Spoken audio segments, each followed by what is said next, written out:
पतिं सुरगुरुं वन्दे जगत्कारणं वन्दे पन्नगभूषणं मृगधरं वन्दे पशूनां पतिं वन्दे सूर्यशशाङ्कवहिनयनं वन्दे मुकुन्दप्रियं वन्दे भक्तजनाश्रयं च वरदं वन्दे शिवं शङ्करम् ॐ मृत्युञ्जयाय रुद्राय नीलकण्ठाय शम्भवे अमृतेशाय शर्वाय महादेवाय ते नमः।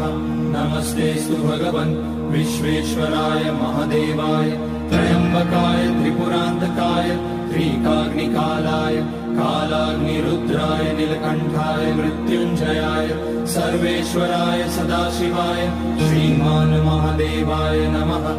ॐ नमः शम्भवाय च मयोभवाय च नमः शङ्कराय च मयस्कराय च